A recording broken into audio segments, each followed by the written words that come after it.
भाई मोदी जी ने पिछले 30 साल संघर्ष किया, आज प्रधानमंत्री है। राहुल जी ने नहीं किया, अब कर रहे हैं। और भगवान भगवान के साथ ही रहेगा, भिखमंगों के साथ कभी नहीं रहेगा। तमन्ना इज इक्वल टू त्याग प्लस तपस्या। लड़का दिखाई की रस्म होनी चाहिए, लड़की को क्या देखना। जब इतनी शक्ति पैदा कर लो तब शादी करना।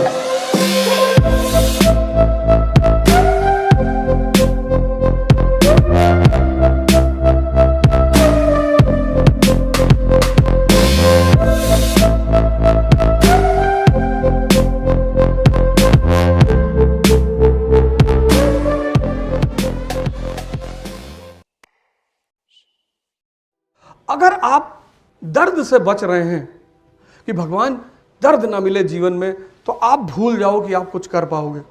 संभव ही नहीं है ही नहीं। वो परिवर्तन का एक अमूलभूत सिद्धांत है।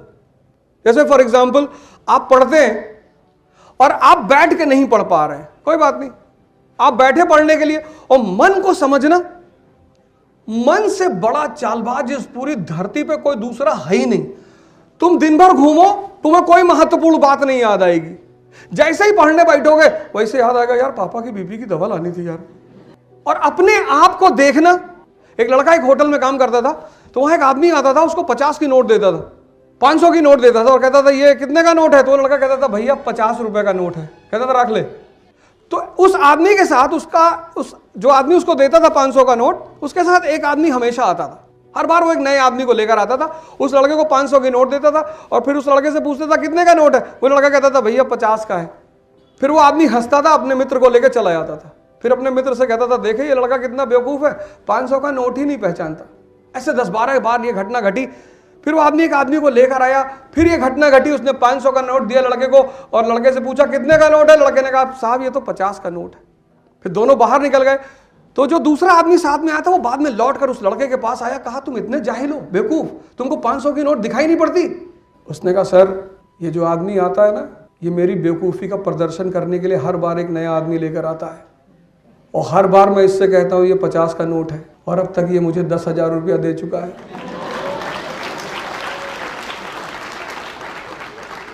तुम्हारा दिमाग, खाना खाते हो पैकेट में पूरा देखते हो, प्रोटीन, कार्बोहाइड्रेट, फैट, कोलेस्ट्रॉल सब चेक करते हो और खैनी को कहते हो बुद्धिवर्धक चूरन है। कहाँ लिखा हुआ है?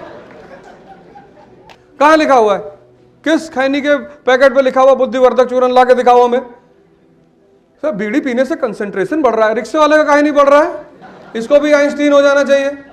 जब तुम संघर्ष करोगे तो तुम्हें ताकत की जरूरत होगी और ताकत सिर्फ दर्द से पैदा होती है, वैसे पैदा ही नहीं। कितना बादाम खा लो चाहे जितना, लेकिन अगर 1000 दंड बैठक नहीं मारोगे, ताकत सिर्फ दर्द से पैदा होती है। इसलिए जब तुम पहली बार 5 किलोमीटर चलते हो ना तो ये पैर भर जाते हैं, शक्ति रिलीज होती है, दूसरे दिन उठने का मन नहीं करता। जो दर्द बर्दाश्त नहीं करेगा उसके जीवन में परिवर्तन कभी नहीं होगा, संभव ही नहीं। जो जनरल क्लास में नहीं चला, जैसे हम जनरल क्लास में सफर किए तो हमें याद आता है कभी कभी प्रयागराज से दिल्ली जाते थे और जनरल कंपार्टमेंट ऐसा कंपार्टमेंट होता है कि 70 की सीटिंग होती है, 800 लोग बैठे होते हैं। 3-4 पैर के बीच में एक हाथ निकलता हुआ दिखाई पड़ रहा है, फिर 4-5 हाथ है उसके बीच में से एक सर निकलता हुआ दिखाई पड़ रहा है। एक आदमी ने गुटखा खा के बगल वाले के जेब में थूक दिया, वो बाहर निकल ही नहीं सकता ना, उसके पास मौका ही नहीं निकलने का। और वो अजीब सी सीन होती है जनरल की, स्ट्रगल। हमसे कई बार लड़के आते कहते सर पढ़ने में मन नहीं लग रहा। हम कहते तुम एक काम करो, तुम दिल्ली में मगध में बैठो, मगध एक्सप्रेस में, और अलीगढ़ में उतर जाना। अगर वहां तक तुम जिंदा रह गए तो तुम्हें आईएएस बनने से कोई रोक नहीं सकता। 2 जगह। आजकल तो माँ बाप इतने कॉशियस हैं अपने बच्चे को स्वास्थ्य को लेकर। अरे अच्छी बात है, नहीं गिरेगा भैया, ये नहीं मरेगा, चिंता मत करो। सुबह 8 बजे क्लास में आ रहे हैं, 10 केला खा लिए, 2 गिलास दूध, 5 अंडा, आके आगे बैठे, ये बड़ा बड़ा मुंह खोल रहे हैं, जमहाई ले रहे हैं। जिसका पेट भरा होगा उसका दिमाग अय्याशी में तुरंत लिप्त हो जाएगा। ये दिमाग का नेचर, इतना गहरा संबंध मन और पेट का है। अगर मन को काबू में रखना चाहते हो, पेट को खाली रखो, कहीं नहीं भागेगा, भाग ही नहीं सकता। जितनी देर तुम बैठ के पढ़ रहे हो, जितनी देर जो तुम्हारा पढ़ने का टाइम है, तुम कोशिश करो उतनी देर तुम्हारा पेट खाली होना चाहिए। अगर भगवान राम श्री से प्रभु बन सकते तो आप क्यों नहीं बन सकते? हम सब बहुत सामान्य परिवार से हैं। सामान्य घर में पैदा होना बुरा नहीं है, सामान्य मर जाना और सिर्फ एक्सक्यूज बना बना के, हमको ये नहीं मिला, हमको वो नहीं मिला, हमको अच्छे टीचर नहीं मिले, हमको अच्छा परिवार नहीं मिला, अच्छा समाज नहीं मिला। अब ये एक्सक्यूज तो मोदी जी ने नहीं बनाया। 10 साल सामंतवादी देश में 10 साल पीएम, व्यक्तिगत तौर पे मैं उनको इतना मानता हूं, जिस देश में आज भी राजा महाराजा रहते हो उस देश में वो 10 साल पीएम। दर्द, अमिताभ बच्चन साहब एक ऐड करते हैं, उसमें वो कहते हैं दर्द में भी कुछ बात है। यही बात है, दर्द ही परिवर्तन कर सकता है। खड़ा होकर पढ़िए, भूखे रहिए सर, कोई जरूरी थोड़े कि तुरंत जो आए मुंह में पढ़ने का एक सिद्धांत है। अगर पेट खाली है तो आपका मन कहीं नहीं भागेगा। आप एक्सपेरिमेंट करके देख लीजिए, यही तो व्रत का सिद्धांत है। ये जो हिंदुओं में व्रत है, मुसलमानों में रोजा है, ये परिवर्तन के लिए है। कहते हैं जन्नत मिलेगी, स्वर्ग मिलेगा। भाई आपका शरीर अगर स्वस्थ है 70 साल की उम्र में, सर आप जन्नत में हैं। बुढ़ापे में सबसे बड़ी जरूरत क्या है? शरीर का शक्ति, स्वास्थ्य। जवानी तो कैसे भी कट जाए, 1 महीने का रमजान, 1 महीने का। मन और शरीर की शक्ति का सिद्धांत है। दर्द से आप बच नहीं सकते। अगर दूसरा आपको दर्द देगा तो आप नौकर, और अगर आप खुद को दर्द देते हो तो आप राजा। अब आपको डिसाइड ये करना है कि दूसरा आपको दे या आप खुद को दोगे। जो लोग खुद को दे रहे हैं वो साधक हैं, उन्हीं को साधक कहा जाता है। दूसरा तो देगा ही। अगर मान लो अभी तुमने अपने समय का सदुपयोग नहीं किया तो कहीं ना कहीं नौकरी करोगे, और जब नौकरी करोगे तो अगला कमांड देगा कि कल 5 बजे सुबह आ जाना। ये बहुत सही समय है, ये जो 20 का समय है, और ये समय अच्छा समय, बहुत प्यारा। और यही समय है जब जीवन में युद्ध की शुरुआत। मैंने कहा ना, सब बच्चे चाहते हैं हम जवान हो जाएं, और सारे बुजुर्ग चाहते हैं कि हम बच्चे हो जाएं। इतना जीवन में द्वंद्व देख लिया, इतना संघर्ष। हर दिन तो चुनौती है, हर दिन, एवरी डे। जितने आपके टीचर्स हैं, सीनियर्स हैं, बड़े बुजुर्ग हैं, उनसे पूछिए। उनको लगता था बड़े हो जाएंगे, ऐसा होगा, खुद से कमाएंगे, मकान बनाएंगे, लंदन जाएंगे। कुछ नहीं हुआ। हर दिन चुनौती है, हर दिन। और सबसे ज्यादा चुनौती घर में, परिवार में, रिश्तेदार, नेबर, इनको आप कुछ कह ही नहीं सकते। पहले कोई मुझे बुलाता नहीं था शादी वादी में, अब ना जाते हैं तो कहते बहुत पैसा हो गया इनके पास, भैया अब काहे आई हैं। अपने आप को थोड़ा थोड़ा दर्द देना सीखो, और ध्यान और योग से अपने आप को जोड़ो। ध्यान तुम्हारे मन को बदलेगा और योग तुम्हारे शरीर को। और इस ताकतवर मन और ताकतवर शरीर से ही तुम इस जीवन रूपी युद्ध को लड़ पाओगे। नहीं तो सिर्फ मेडिटेशन रूपी दवाई लेते रहोगे, और कुछ जीवन तो खैर चल ही जाएगा, थोड़ा बहुत तो कट ही जाएगा। जीवन में जीने के लिए शक्ति की जरूरत है, मोटिवेशन की जरूरत नहीं है।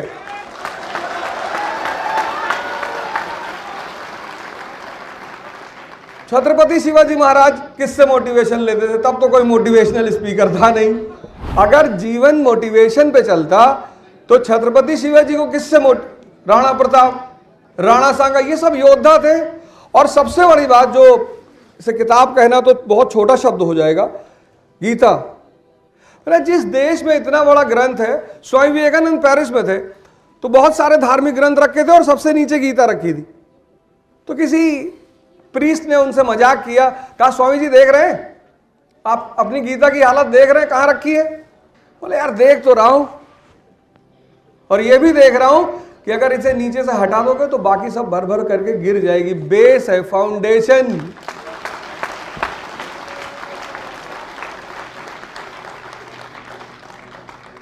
अब आपकी उम्र में जब भी कोई आदमी एंटर करता है, एंटर तो बड़ी खुशी से करता है। हर बच्चे की तमन्ना है कि मैं जल्दी से जवान हो जाऊं। इस देश का जो आधार है, इस देश की जो संस्कृति है, वो इतनी शानदार, इतनी जबरदस्त है। आज यूपीएससी में, आईएएस में इस बार क्वेश्चन पूछा गया था कि विवाह एक संस्था के रूप में खत्म हो रही। मैं फिर से उसी क्वेश्चन पे आऊंगा जहां से मैंने शुरू किया था, लेकिन चूंकि किसी ने कहा कि शादी भी करनी है तो मैंने कहा एक बार इस पे भी चर्चा कर ली जाए। दोबारा शायद ये प्रसंग आए या ना आए, तो प्रसंग के साथ कभी कभी बात कर लेनी चाहिए। तो इस देश की संस्कृति इतनी स्ट्रांग है, इतनी मजबूत। डाइवोर्स जो वर्ड है वो वेस्टर्न वर्ड है, हमारी संस्कृति में है ही नहीं, उसकी जरूरत ही नहीं थी। क्योंकि विवाह भारत में एक धार्मिक कृत्य है, उसका एक कर्तव्य है सृजन करना और दूसरा काम है मुक्ति। पूरी एक शास्त्र लिखा हुआ है विज्ञान भैरव तंत्र का। लेकिन स्त्री चूंकि भगवान की प्रतिनिधि है धरती पे, पुरुष को नाराज होने की जरूरत नहीं, मैं उस पर भी चर्चा कर लूंगा। स्त्री जो है वो भगवान की धरती पर प्रतिनिधि है, और भगवान भगवान के साथ ही रहेगा, भिखमंगों के साथ कभी नहीं रहेगा। उसका एक नेचर है, उसकी तुम आवश्यकता कहो या उसकी जरूरत कहो। वो अब शिव जी का जो रूप है, मतलब उनकी पत्नी को घर चाहिए रहने के लिए, तो लड़ नहीं रहे हैं कि नौकरी करूं कि बच्चों को पालूं कि तुम्हारे लिए घर बनवाऊं, कोई झगड़ा नहीं, कुछ नहीं। पार्वती जी ने कहा यार मकान चाहिए हमारे लिए, घर बनवाओ। तूने कहा बिल्कुल बनवाते। तो कुबेर जी को बुलवाया, धन के देवता, और सोने का महल बनवाया। जब इतनी शक्ति पैदा कर लो तब शादी करना। ये जो भी शादी के लिए परेशान हो, समुद्र मंथन से दो चीजें निकली, एक तो विष निकला, एक अमृत निकला। अमृत पीने के लिए देवता परेशान है, राक्षस परेशान है, लेकिन विष किसने किया? भगवान शिव ने। और ये शिव है, और ये विष है क्या? ये समाज। ज्यादा पॉजिटिव हो जाओगे तो समाज चिंतित हो जाएगा कि यार इसको दुखी कैसे करे यार। ये विष कहीं बाहर नहीं है, हम सबके साथ है। बुद्ध ने तभी तो कहा कि संसार दुखमय है, दुख नहीं है। लक्ष्मी जी सिर्फ विष्णु जी के साथ रहती, बाकी किसी के साथ नहीं रहती। पैसा तो बहुत लोग कमाना चाहते हैं, गुटखा खाए हुए हैं। समुद्र मंथन जब हुआ, लक्ष्मी जी भी निकली, तो देवताओं और असुरों में झगड़ा हो गया शादी करने के लिए। तो लक्ष्मी जी ने कहा कि बैठो, मैं डिसाइड करूंगी। बैठ गए दोनों लोग लाइन में। तो जब दोनों लाइन में बैठे तो देखा उन्होंने कि अंदर उधर दूर सागर में कोई लेटा हुआ है। तो उन्हें पूछा कि कौन है? बोले विष्णु जी हैं। बोले इनको पता है कि मैं बाहर आए हैं? बोले जी बिल्कुल पता है। बोले ये मुझसे शादी नहीं करना चाहते? बोले वो तो सब ब्रह्म ऊपर है इन सब चीज़ों से। उन्होंने जाके विष्णु जी को माला पहना दी। वो तो आजकल स्त्रियों का बस नहीं चलता, नहीं तो जूते की माला पहनाए पुरुषों को।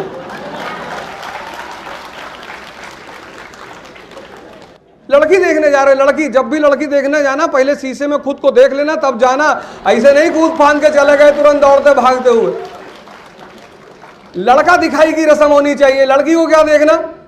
लड़कों को देखना चाहिए। लड़कों की दंड बैठक लगा 1000। बैल देखा जाता है, गाय नहीं देखी जाती। दुनिया में बैल की बाजार लगती है, बैल की। लड़के लड़की देखने जा रहे, ये पहला काम करिए आप। आज बाहर जाइएगा तो सबसे पहले प्रभु राम पर अध्ययन करिए। उनका एक सूत्र है, T=T+T। तमन्ना = त्याग प्लस तपस्या।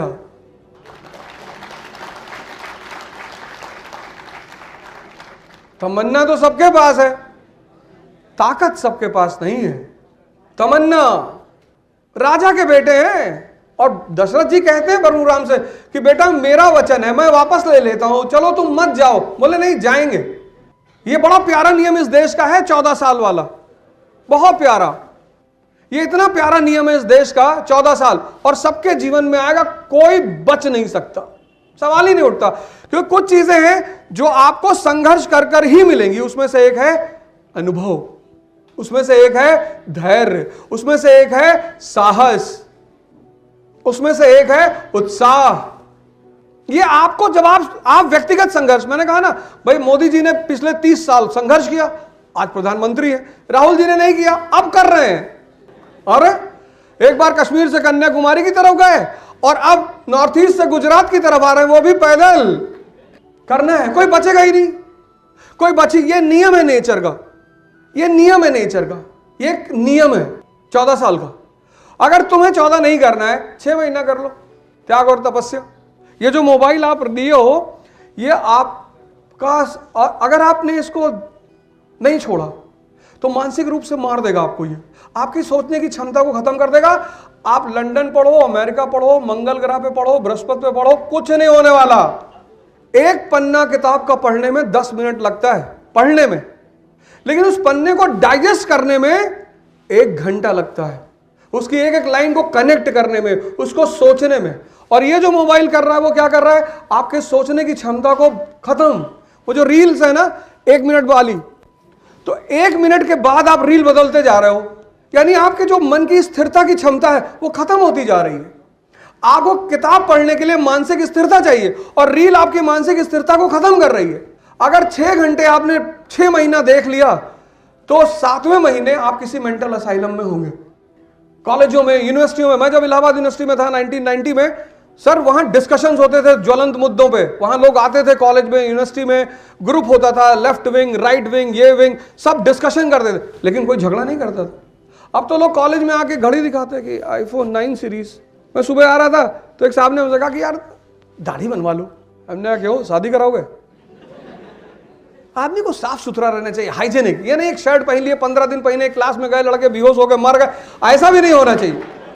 इस देश ने हमेशा आंतरिक शक्ति को बढ़ाने पे ध्यान दिया, हमेशा। एक अकेला विवेकानंद जी गए इस देश के बाहर और पूरी दुनिया ने उनको सजदा किया, पूरी दुनिया ने। क्यों? ज्ञान। इस देश ने मटेरियल का निगेट भी नहीं किया। आपके पास मर्सिडीज है, बहुत अच्छी बात है, आपके पास हवाई जहाज है, बहुत अच्छी बात है, ये सब चीजें बुरी थोड़ी है। लेकिन इन सबके होने के साथ साथ अगर विवेक नहीं है, यही तो है प्रभु राम, सौरज धीरज तहि रथ चाका। जिस युद्ध में हम पड़े हैं जीवन के, जो मैंने कहा कि 20 साल का उम्र वो उम्र है जब आप जीवन के संघर्ष में एंटर करते हो, यहीं से संघर्ष शुरू होता है। और इस संघर्ष में अगर आपके पास आंतरिक ताकत नहीं, मन और शरीर की, आप इस संघर्ष में नहीं जीतोगे। जैसे आप आज जीवन में खड़े हो लड़ाई करने के लिए इस संसार रूपी युद्ध में, ऐसे भगवान राम खड़े थे रावण के सामने, नंगे पैर, सामान्य कपड़ा पहने हुए। और विभीषण भगवान राम से कहता है कि नाथ न रथ नहीं तन पद त्राणा, और कही विधि जीतब वीर बलवाना। भगवान तुम्हारे सर पे ना पायदे का कपड़ा है, ना पैर में चप्पल है, और ये तुम्हारे सामने जो महाकाल खड़ा हुआ है, इसको कैसे जीतोगे? और क्या जवाब दिया भगवान राम ने? उस जवाब की तुम्हें भी जरूरत है। धर्म जो है मानव परिवर्तन का विज्ञान है। शादी कराने के लिए नहीं है कि मंदिर चले गए भगवान शादी करा दो, अब भगवान ये भी कराएगा। फिर भगवान के पास जा रहे हो, करो बच्चा पैदा करवा दो, और बच्चे में भी लड़का, फिर करो भगवान नौकरी दिलवा दो। जब सब कुछ भगवान को ही करना है तो इतनी शक्ति, इतना दिमाग तुम्हें किस बात के लिए दिया है? तो भगवान राम ने, तुलसी जी ने जो उस पर जवाब लिखा है, क्या जवाब? उस सब की हमें जरूरत है, क्योंकि हम सब उसी युद्ध मैदान में खड़े हैं। तो भगवान राम विभीषण से कहते हैं कि विभीषण, जिस रथ की जरूरत होती है इस जीवन रूपी युद्ध को लड़ने के लिए, वो रथ मेरे पास है। तो विभीषण ने कहा कि महाराज कौन सा रथ? बोले सौरज धीरज तहि रथ चाका। ऐसा रथ, शौर्य और धीरज जिसके चक्के हैं, व्हील, धैर्य। 17 साल आपने पढ़ाई की अपने जीवन में, 14 साल आप स्कूल में रहे और 3 साल आप कॉलेज में रहेंगे, 17। अगर 17 साल आप जिम में बिताए होते तो आपकी बॉडी होती सिल्वेस्टर स्टेलोन की तरह। और 17 साल की शिक्षा अगर आपको खड़े होकर बोलने की क्षमता नहीं प्रदान कर पा रही है, खत्म है वो शिक्षा। अगर 17 साल की शिक्षा आपको खड़े होकर बोलने की क्षमता नहीं प्रदान कर पा रही है, भाई कई बार ऐसा होता है, हम भी क्लास लेते हैं, बहुत सारे लड़के क्वेश्चन पूछते हैं, हमें नहीं आता, कोई ओमनीसिएंट थोड़ी है।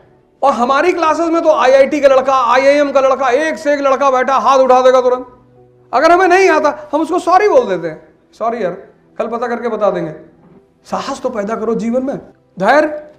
ये संजय जो पात्र है महाभारत में, ये धैर्य का ही सूचक है। पढ़ने में टाइम नहीं लगता, मनन करने में, सोचने में टाइम लगता है। तो भगवान राम कहते हैं सौरज धीरज तहि रथ चाका, सत्यशील दृढ़ ध्वजा पताका। दृढ़ता, वो जो फ्लैग है ना, वो दृढ़ता का फ्लैग है। लोग मेरे पास आते कहते सर अगर IAS नहीं होंगे तो फिर कोई सेकंड ऑप्शन बता दीजिए। हमने कहा कटोरा ले लो, एक कटोरा, हाँ एक बड़ा सा ले लो, उस पर लिख दो मेरा भविष्य, पढ़ाई करो। जब सेकंड ऑप्शन बना लोगे, महत्वाकांक्षा है तुम्हारे अंदर या तुम्हें नौकरी पानी है, पहले डिसाइड कर लो। IAS बनना एक महत्वाकांक्षा है, नौकरी नहीं है। MP बनना एक महत्वाकांक्षा है।